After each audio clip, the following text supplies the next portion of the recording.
Hello students, मैं सुनील प्रजापति आपका स्वागत करता हूं अचीवर्स ग्रुप ट्यूशन की ऑनलाइन क्लासेस में। तो स्टूडेंट्स, हम कर रहे थे अभी चैप्टर नंबर 1 और हम जो है चैप्टर नंबर 1 जो कि रियल नंबर है उसके एक्सरसाइज 1.2 के थर्ड क्वेश्चन पर आ गए हैं। और क्वेश्चन नंबर 3 में आपको क्या बोला गया है यहाँ पर कि find the LCM and HCF of the following integers.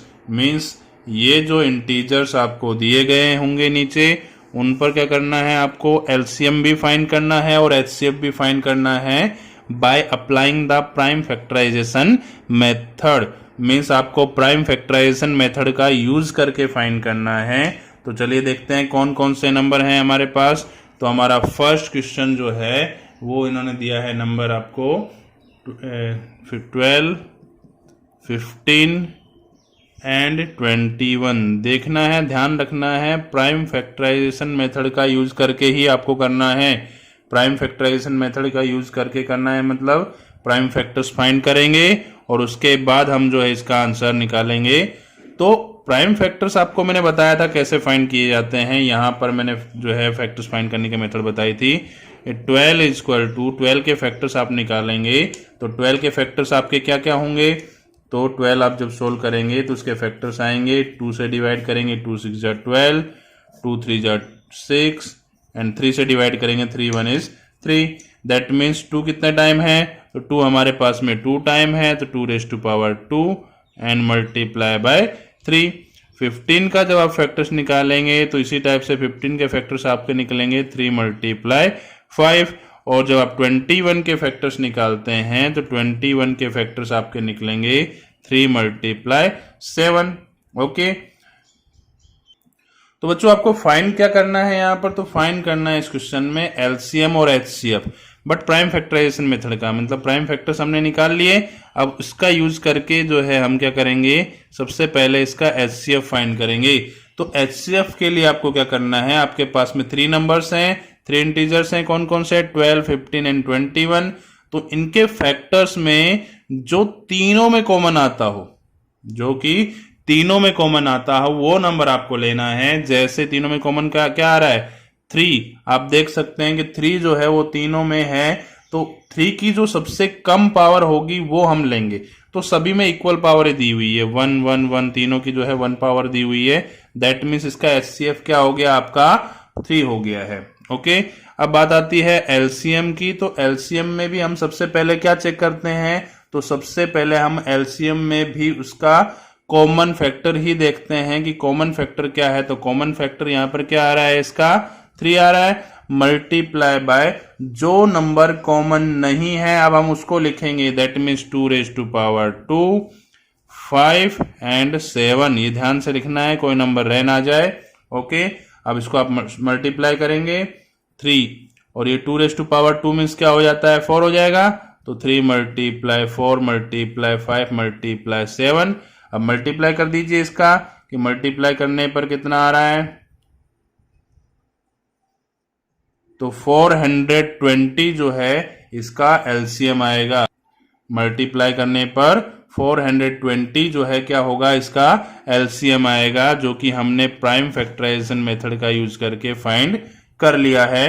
दोनों चीज, एलसीएम भी और एचसीएफ भी। ओके, चलिए बच्चों स्टार्ट करते हैं हमारा नेक्स्ट क्वेश्चन। और हमारा जो सेकंड नंबर क्वेश्चन है उसमें इन्होंने कहा है आपको 17, 23 एंड 29। 17, 23 एंड 29 जो है वो आपको दिया हुआ है। तो इसमें आपको क्या करना होगा, इसके भी फैक्टर्स निकालने होंगे आपको। तो आप 17 के देखो, ये तीनों नंबर जो हैं वो कैसे नंबर्स हैं, ये तीनों आपके प्राइम नंबर्स हैं और प्राइम नंबर्स के फैक्टर्स नहीं निकलेंगे आपके। तो इनके जो नंबर हैं वो के वही रहेंगे, बिकॉज इनमें किसी और नंबर से तो डिवाइड होता ही नहीं है, तो ये एज इट इज रहेंगे नंबर। तो हम कह सकते हैं इनमें कि कुछ भी कॉमन नहीं आता है इनका। तो जब आप एचसीएफ निकालेंगे तो जब कुछ भी कॉमन नहीं आ रहा है तो आप क्या रख देंगे, 1 रख सकते हैं। ओके, तो प्राइम नंबर्स हैं इसलिए कुछ भी कॉमन आएगा नहीं इनके फैक्टर में। दैट मीन्स हमने क्या कर दिया है, 1 रख दिया है एचसीएफ। और एलसीएम की बात करूं तो इनका सबका मल्टीप्लिकेशन जो है आपका एलसीएम बन जाएगा। क्या आएगा मल्टीप्लाई करने पर? तो इनका मल्टीप्लिकेशन जो है बच्चों कितना आएगा? 11,339 जो आएगा, ये आपका हो गया एलसीएम किसका? तो 17, 23 एंड 29 का क्या आ गया है? ये एलसीएम आ गया। मीन्स सेकेंड नंबर आपका कंप्लीट हो गया है। अब नेक्स्ट देखते हैं थर्ड नंबर इसका क्वेश्चन जो है, क्वेश्चन नंबर 3 का थर्ड नंबर क्वेश्चन में क्या बोला है। तो नेक्स्ट क्वेश्चन है बच्चों हमारा क्वेश्चन नंबर 3 का थर्ड जो है, उसमें आपको बोला गया है 8, 9 एंड 25। 8, 9 एंड 25 के आप फैक्टर निकालेंगे तो पहले 8 के फैक्टर्स आपके क्या आएंगे? 2⁻³ आप निकाल के देख सकते हैं। देन 9 के फैक्टर आपके क्या आएंगे? 3⁻² एंड 25 के फैक्टर क्या होंगे? 5⁻²। अब यहां पर आप इसका जब HCF फाइंड करेंगे तो HCF के टाइम पर आप देखेंगे कि इन तीनों में कुछ भी कॉमन नहीं आ रहा है। तो कॉमन नहीं आता है तो उसका HCF क्या हो जाएगा? आपका 1 हो जाएगा। ओके, ऐसे नंबर जो होते हैं इनको बोलते हैं कोप्राइम नंबर, जिसमें कुछ भी कॉमन ना आता हो। ओके, तो HCF आपका हो गया 1। देन LCM क्या होगा? तो LCM में तो जो कॉमन नहीं मिल रहा है सब लेना होगा। That means 2⁻³ 3⁻² and 5⁻²। That means 8 × 9 × 25। ठीक है, तो इसका आंसर आपका आ जाएगा 1800 जो है इसका आपका आंसर होगा। एलसीएम जो है हमने फाइंड कर दिया है क्वेश्चन नंबर 3 में प्राइम फैक्टराइजेशन मेथड से। तो चलिए स्टूडेंट स्टार्ट करते हैं हमारा नेक्स्ट क्वेश्चन, और हमारा नेक्स्ट क्वेश्चन है क्वेश्चन नंबर 4। इसमें बोला गया है आपको given that HCF 306 and 657, HCF of 306 and 657 is equal to 9. Find LCM of 306 and 657। Means आपके पास में 2 नंबर्स हैं और वो 2 नंबर कौन कौन से हैं? 306 एंड 657। और वो 2 नंबर का HCF आपको दिया हुआ है। कितना है HCF आपका? 9। और आपको LCM पूछा गया है। तो इसका हमने एक फॉर्मूला कुछ समय पहले देखा था। वो फॉर्मूला की हेल्प से ही आप इसको करेंगे। हमने क्या बताया था कि LCM multiply by HCF is equal to LCM multiply by HCF is equal to product of the 2 numbers. Okay, तो हमने देखा था कि LCM multiply HCF is equal to the product of the 2 numbers. Means आपको LCM नहीं पता है, HCF कितना है इस क्वेश्चन में? HCF आपको दिया हुआ है 9 and product of the 2 numbers means 306 और 657 का आपको क्या करना है? मल्टीप्लाई करना है। ओके, अब क्या करेंगे आप? तो अब आप 9 जो है जो कि यहाँ पर मल्टीप्लाई में है उसको आप डिवाइड में लेकर जाएंगे यहाँ पर, बिकॉज इक्वल्स टू के उस साइड जाएगा तो वो डिवाइड में चला जाएगा। ओके, तो आपका LCM इज इक्वल टू हो जाएगा 306 मल्टीप्लाई 657 डिवाइडेड बाय 9। इसका पहले मल्टीप्लाई मत करना।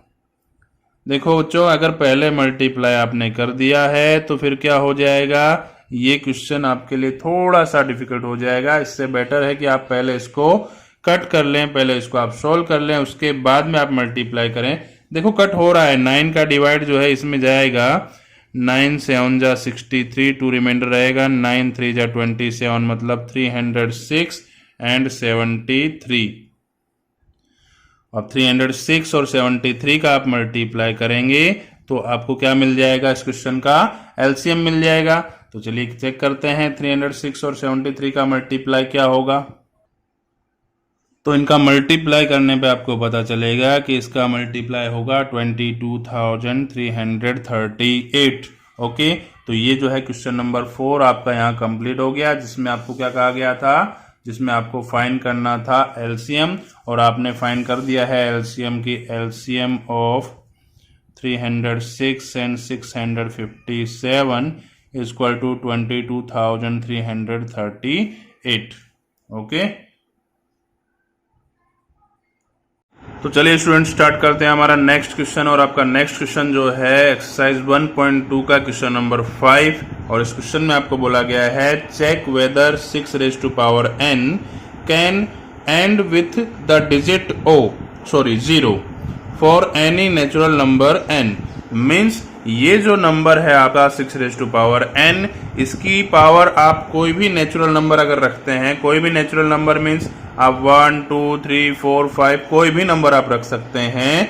तो आप 6 रेज टू पावर जो है कोई भी नेचुरल नंबर अगर आप लेंगे और फिर उसको आप सोल्व करेंगे तो क्या उसका यूनिट डिजिट 0 आएगा। तो यूनिट डिजिट 0 आने के लिए आपका ये जो बेस है, देखो इसको एक्सपोनेंट और इसको बेस कहा जाता है, बेस पर 10 होना जरूरी है। बेस में जो बेस जो है वो 10 का मल्टीपल होना जरूरी है। अगर ये 10 का मल्टीपल होगा तो जो है इसकी कोई भी पावर आप रखोगे तो आंसर आपका क्या आने वाला है, 0 आ जाएगा। ओके, यूनिट डिजिट जो है सॉरी आपका 0 आ जाएगा। ओके, बट यहां पर आपको समझने लायक बात यह है कि यूनिट बेस पर 10 जो है उसको हम ऐसे भी कह सकते हैं कि ये जो बेस है इसके फैक्टर में अगर 2 and 5, बिकॉज 2 5 जा 10 होता है, तो जो बेस है अगर इस बेस में 2 और 5 दोनों नंबर अगर हैं इसके फैक्टर में, तो जो है ये नंबर जो है इसकी कोई भी पावर आप रखो, इसका यूनिट डिजिट आपका क्या हो जाएगा, 0 हो जाएगा। तो स्टूडेंट्स ये जो क्वेश्चन है ये आपका थियरिकल क्वेश्चन है, इसमें आपको थियरी लिखनी होगी, कोई सॉल्यूशन नहीं करना है इस क्वेश्चन में। बस आपके माइंड में ये चीज फिक्स कर लेनी है कि कोई भी नंबर अगर 10 का मल्टीपल है तो उस नंबर की पावर आप कितनी भी कर दो, यूनिट डिजिट तो आपका 0 ही रहने वाला है। और 10 का मल्टीपल होने का मतलब जो बेस है उसमें 10 जो है उसका फैक्टर होना चाहिए। 10 फैक्टर ना का हो तो आप ऐसे भी कह सकते हैं 2 and 5 उसके फैक्टर होने चाहिए, बिकॉज 2 5 जा 10 ही होता है, बराबर। तो सबसे पहले मैंने यही लिखा है कि if the number 6 raise to power n for any n where were to end with the digit 0 then it would be divisible by 5 and 2। Means ये जो नंबर है 6 रेज टू पावर n, अगर इसका यूनिट डिजिट आप बोलते हैं कि भाई इसको कोई भी पावर n कोई भी नंबर नेचुरल नंबर आप ले लो और उसको सोल्व करते हैं, यूनिट डिजिट इसका क्या आएगा, 0 आएगा। तो अगर ऐसा है तो इसका मतलब ये हुआ कि ये नंबर जो है वो क्या 5 और 2 से डिविजिबल होना चाहिए, मतलब इसके जो प्राइम फैक्टर है उसमें 5 और 2 होना चाहिए। बट तभी डिवाइड होगा ना जब इसके प्राइम फैक्टर में 5 और 2 दोनों नंबर होंगे, तभी वो नंबर इससे 5 और 2 से डिवाइड होता है। तो यहां पर आप 6 के फैक्टर करेंगे, 6 रेज टू पावर n के जब आप प्राइम फैक्टर्स निकालेंगे, but the prime factors of 6 raise to power n are कौन कौन से होंगे, 2 raise to power n and 3 raise to power n। देखिए 6 मतलब 2 3 जा 6 होता है, दोनों की पावर मैंने n रख दी है। तो यहां पर इसके जो फैक्टर्स होंगे प्राइम फैक्टर्स वो क्या हो रहे हैं आपके 2 रेज टू पावर n और 3 रेज टू पावर n। देखिए 2 तो आपका आ रहा है, 2 तो आपको मिल गया है, बट आपको 5 नहीं मिल रहा है यहां पर। अगर यहां पर जो है 5 भी होता तो हमारा आंसर क्या हो जाता है, ये करेक्ट हो जाता कि इसका यूनिट डिजिट जो है 0 आएगा। बट 5 नहीं है, आप देख सकते हैं यहाँ पे 5 नहीं है, ठीक है। एंड ये आपको लिखना जरूरी है। So the uniqueness of the fundamental theorem of arithmetic, uniqueness of fundamental theorem of arithmetic क्या बताता है, तो ये आपको गारंटी देता है कि इस नंबर के इनके अलावा कोई और प्राइम फैक्टर्स नहीं है। ओके, यही चीज मैंने लिखी है कि so the uniqueness of the fundamental theorem of arithmetic guarantees that there are no other primes in the factorization of 6 raised to power n। 6 raised to power n का जब आप फैक्टराइज करेंगे उसके प्राइम फैक्टर्स फाइंड करेंगे तो ये दो number के अलावा कोई और नंबर इसके प्राइम फैक्टर्स नहीं है। ओके, तो नेक्स्ट आपको क्या लिखना है लास्ट में, so therefore there is no natural number n for which 6 raised to power n ends with the digit 0। Means कोई भी नेचुरल नंबर n ऐसा नहीं है जिसको आप 6 के पावर में रखेंगे तो उसका यूनिट डिजिट 0 आ जाए। ओके, आपको समझ में आ गया ये चीज अच्छे से कि भाई कोई भी पावर n, कोई भी नेचुरल नंबर ऐसा है ही नहीं जिसको जो है आप 6 के पावर में रखेंगे तो उसका यूनिट डिजिट क्या मिल जाए, आपको 0 मिल जाए। ओके, तो ये आपका क्वेश्चन नंबर 5 यहाँ पर कंप्लीट हो गया है। एक बार फिर से देख लेंगे इस क्वेश्चन को। ये थियरिकल पोर्शन है तो आपको थियरी ही लिखनी होगी। सबसे पहले आपको क्या लिखना होगा कि अगर आप 6n जो नंबर है, जिसमें n कोई भी एक नेचुरल नंबर है, अगर आप बोलते हैं कि उसका यूनिट डिजिट क्या है, 0 है, वो जो है and with the digit 0 means होता है यूनिट डिजिट 0 होना। तो यूनिट डिजिट अगर उसका आप 0 मान लेते हैं, इसका मतलब ये है कि ये नंबर जो है 5 और 2 दोनों से क्या होना चाहिए, डिविजिबल होना चाहिए। मतलब इसके फैक्टर्स जो है 5 और 2 होने चाहिए। बट अब के इसके फैक्टर जो हमने निकाले वो फैक्टर क्या निकल रहे हैं, 2n एंड 3n मीन्स 2 और 3 इसके फैक्टर निकल रहे हैं। ओके, तो और यूनिकनेस जो है फंडामेंटल थ्योरम ऑफ अर्थमेटिक वो ये बताता है कि 6n के इसके अलावा कोई और फैक्टर नहीं है, कोई और प्राइम फैक्टर्स नहीं होते हैं। ठीक है, इसका मतलब इसका प्राइम फैक्टर में 5 तो है ही नहीं। इसका मतलब क्या हुआ, ऐसा कोई भी नंबर नहीं है जिसको आप 6 की पावर में रख देंगे तो उसका यूनिट डिजिट 0 आ जाए। ओके, तो क्वेश्चन नंबर 5 आपका यहां पर कंप्लीट हो गया। तो चलिए स्टूडेंट स्टार्ट करते हैं हमारा नेक्स्ट क्वेश्चन। और हमारा नेक्स्ट क्वेश्चन है क्वेश्चन नंबर 6। उसमें आपको बोला गया है explain why this number and this number are composite numbers. Means आपके पास में 2 नंबर्स हैं, एक नंबर जो है आपका ये है और दूसरा नंबर जो है आपका वो यहां तक है। यहां पर पूरा नहीं आया था इसलिए नीचे लिखा हुआ है इसको, ये पूरा एक ही क्वेश्चन है। ठीक है, पूरा एक ही नंबर है।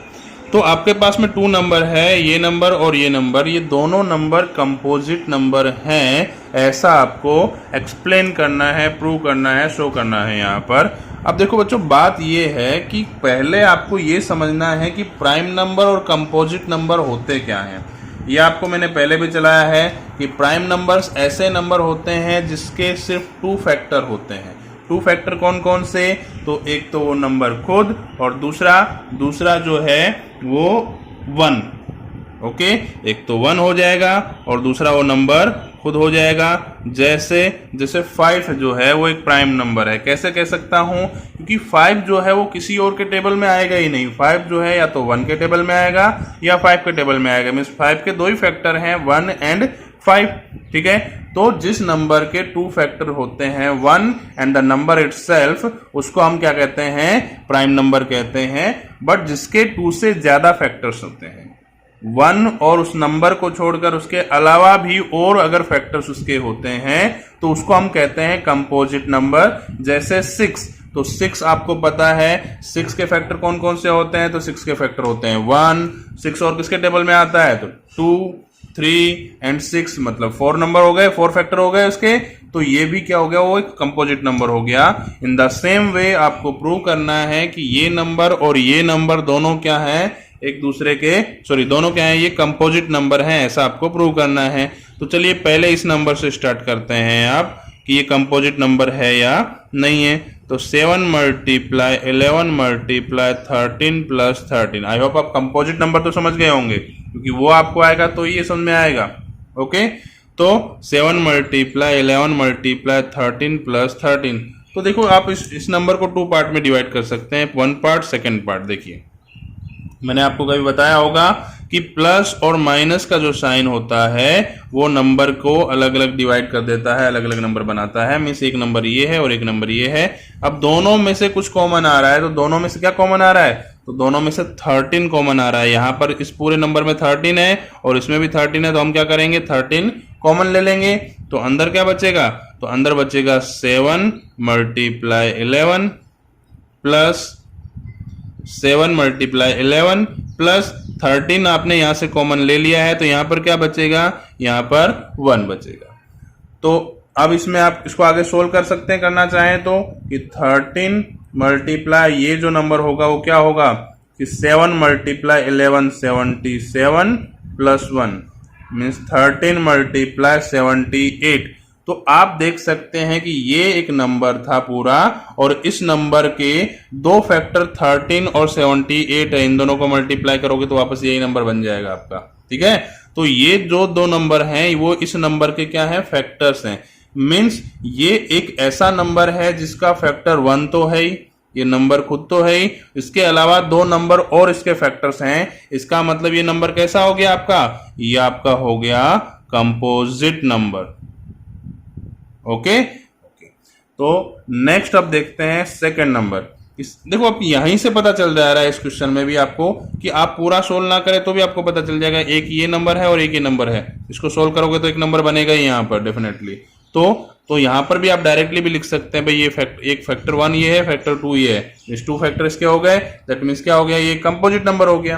ओके, तो नेक्स्ट जो आपका नंबर है 7 multiply 6 multiply 5 multiply 4 multiply 3 multiply 2 multiply 1 plus 5। इसको आप सोल्व करते हैं तो आप देखते हैं कि ये पूरा एक नंबर है और ये एक नंबर है। दोनों में से क्या कॉमन आ रहा है, तो दोनों में से क्या आ रहा है, 5 कॉमन आ रहा है। तो क्या बचेगा अंदर, तो 7 multiply 6 plus 4 sorry multiply 4 multiply 3 multiply 2 multiply 1 और यहां पर 5 हमने कॉमन ले लिया तो यहां भी क्या बचेगा, यहां पर बचेगा 1।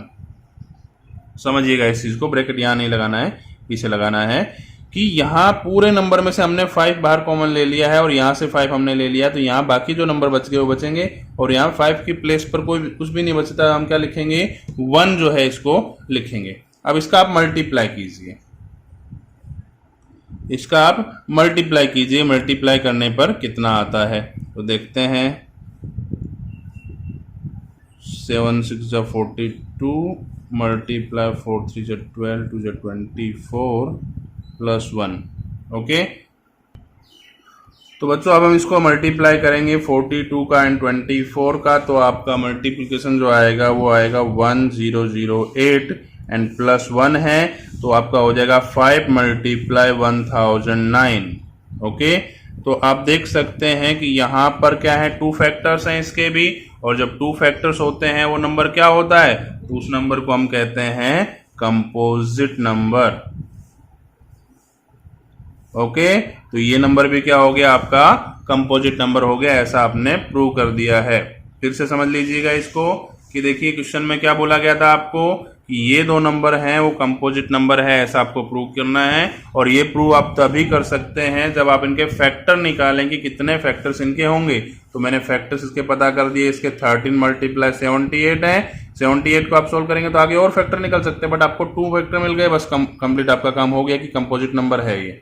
और जो सेकंड नंबर है उसको भी हमने सोल्व किया, तो वो भी क्या हो रहे हैं, इसके 5 मल्टीप्लाई 1009 2 फैक्टर्स हो रहे हैं, मतलब ये भी क्या हो गया, आपका एक कंपोजिट नंबर हो गया है। मीन्स ये आपका क्वेश्चन यहाँ पर कंप्लीट हो गया है, क्वेश्चन नंबर 6। चलिए स्टूडेंट स्टार्ट करते हैं हमारा नेक्स्ट क्वेश्चन, और हमारा नेक्स्ट क्वेश्चन है क्वेश्चन नंबर 7। और क्वेश्चन नंबर 7 में आपको बोला गया है there is a circular path around a sports field. Means एक स्पोर्ट्स फील्ड है और उसके चारों तरफ एक सर्कुलर पाथ है, जिसमें जैसे सपोज कर लो ये एक स्पोर्ट्स फील्ड है और इसके चारों तरफ जो है एक सर्कुलर पाथ है, जिस पाथ में जो है ये सर्कुलर पाथ है ये। ओके, तो क्या कहा गया है इन्होंने, Sonia takes 18 minutes to drive 1 round of the field. Sonia जो है वो यहां से स्टार्ट करती है और इस ग्राउंड का चारों तरफ एक राउंड कंप्लीट करने में वो कितना टाइम लेती है, 18 मिनट का टाइम लेती है। Sonia takes 18 minute. Okay, then while Ravi takes 12 minutes for the same. और रवि जो है वो भी यहीं से स्टार्ट करता है और वो एक राउंड कंप्लीट करने में 12 मिनट लेता है। Okay, then suppose the both start at the same point. मान लीजिए दोनों जो है वो एक ही पॉइंट से स्टार्ट करते हैं and eight the same time, और एक ही टाइम पर दोनों स्टार्ट करते हैं, and go in the same direction, और एक ही डायरेक्शन में जा रहे हैं। ऐसा नहीं कि एक इधर जा रहा है एक इधर जा रहा है, नहीं, दोनों सेम डायरेक्शन में सेम टाइम पर और सेम पॉइंट से जो है रनिंग स्टार्ट करते हैं। After how many minutes will they meet again at the starting point. देखिए दोनों का एक राउंड कंप्लीट करने का जो टाइम पीरियड है वो अलग अलग है, डिफरेंट डिफरेंट टाइम पीरियड है कि जो है सोनिया को जो है एक राउंड कंप्लीट करने में 18 मिनट लगता है। सोनिया जो है वो कितना टाइम लेती है, वो 18 मिनट का टाइम लेती है 1 राउंड कंप्लीट करने में। ओके, और रवि जो है उसको 12 मिनट का टाइम लगता है। अब दोनों का जो टाइम पीरियड है वो डिफरेंट है। मीन्स सोनिया जो है वो 18 मिनट का टाइम लेती है, जबकि रवि जो है वो बहुत स्पीड से राउंड कंप्लीट कर लेता है, 12 मिनट में कंप्लीट कर लेता है। ओके, इसका मतलब ये है कि रवि जो है वो राउंड, इसका जो 1 राउंड है वो पहले कंप्लीट कर लेगा और फिर आगे चला जाएगा रनिंग करते हुए, और सोनिया जो है वो फिर पीछे से जो है सेकंड राउंड कंप्लीट करेगी और फिर वो दौड़ती रहेगी, तब तक रवि और आगे आ जाएगा और वो फिर से जो है राउंड कंप्लीट कर लेगा। तो दोनों फिर से कब मिलेंगे, दोनों जो है इस स्टार्टिंग पॉइंट पर एक बार फिर से कब मिलने वाले हैं, तो उसके लिए हम ऐसे क्वेश्चन में हमेशा आपको फाइंड करना होगा एलसीएम। क्या फाइंड करना है, ऐसे क्वेश्चन में आपको ऑलवेज क्या फाइंड करना होगा, एलसीएम फाइंड करना होगा। किसका, तो जो टाइम उनको लग रहा है 18 मिनट एंड 12 मिनट का। अब एलसीएम फाइंड करने की मेथड आपके पास पहले से अभी आपने सीखी हुई है, या फिर आप सेकंड ये जो अभी इस चैप्टर में हमने जो सीखी है कि आप पहले इनके फैक्टर निकाल लीजिए कि 18 के फैक्टर क्या होंगे, तो 18 के फैक्टर होंगे 2 मल्टीप्लाई 3⁻²। ओके, एंड 12 के फैक्टर्स क्या होंगे, तो 12 के फैक्टर होंगे 2⁻² मल्टीप्लाई 3। ओके, अब दोनों में एलसीएम जब है इनका निकालेंगे हम, तो दोनों का एलसीएम क्या होगा, तो देखो एलसीएम के लिए हम क्या करते हैं, एलसीएम के लिए हम दोनों में से कॉमन नंबर देखते हैं कि दोनों में से कौन से नंबर जो हैं कॉमन है। ठीक है, तो देखिए पहले 18 के जो फैक्टर है उसमें 2 और 12 के फैक्टर में भी 2 दोनों में है। ओके, बट एलसीएम के टाइम पर हम क्या करते हैं, ग्रेटर पावर, बड़ी जो पावर होती है उसको हम ध्यान में लेते हैं। हम पहले जो क्वेश्चन किए थे, क्वेश्चन नंबर 2, क्वेश्चन नंबर 3, उसमें हमने ऐसा देखा था कि एचसीएफ में छोटी पावर ली जाती है और एलसीएम में बड़ी पावर ली जाती है कॉमन नंबर्स में से। तो कॉमन नंबर 2 और 2 है और इसकी पावर 1 है, इसकी पावर 2 है, तो हम बड़ी पावर ले लेंगे 2⁻²। ओके, और यहां पर 3 है कॉमन नंबर। अब यहां पे 3 की पावर 2 है और यहां पे 3 की पावर ओनली 1 है, मीन्स यहां पर भी हम बड़ी पावर ले लेंगे 3⁻²। और इसको आप जो है सोल्व करेंगे तो 2⁻² मिस हो गया 4 एंड 3⁻² मिस हो गया 9। दैट मीन्स आपका हो जाएगा 9 4 जा 36 मिनट। 36 मिनट बाद में वो फिर से मिलेंगे। कैसे मिलेंगे, चलिए मैं आपको प्रैक्टिकली बताता हूं कि रवि जो है वो एक राउंड 12 मिनट में कंप्लीट करता है। ओके, तो रवि जो है 36 मिनट में डेफिनेटली 3 राउंड कंप्लीट करेगा, क्योंकि 12 3 जा 36 होता है, तो 3 राउंड जो है कंप्लीट करके यहां पहुंच जाएगा। First round, second round and third round complete करके वो यहां पहुंचा है। और सोनिया जो है वो 18 मिनट में 1 राउंड कंप्लीट करती है, और तो 36 मिनट में वो कितना राउंड कंप्लीट कर लेगी, वो 2 राउंड कंप्लीट करके वो भी यहीं पहुंच जाएगी। मतलब दोनों फिर से स्टार्टिंग पॉइंट पर क्या करेंगे, मिलेंगे। तो ये क्वेश्चन आई होप आपको अच्छे से समझ में आ गया होगा। फिर से समझ लेंगे कि आपको 18 और 12 दोनों का क्या फाइंड करना होगा, एलसीएम। ऐसे क्वेश्चन में जो है आपको क्या फाइंड करना होता है, एलसीएम फाइंड करना होता है। ओके, तो आपका क्वेश्चन नंबर 7 यहां पर एक्सरसाइज 1.2 का कंप्लीट हो गया है और इसके साथ ये एक्सरसाइज भी आपकी कंप्लीट हो गई है।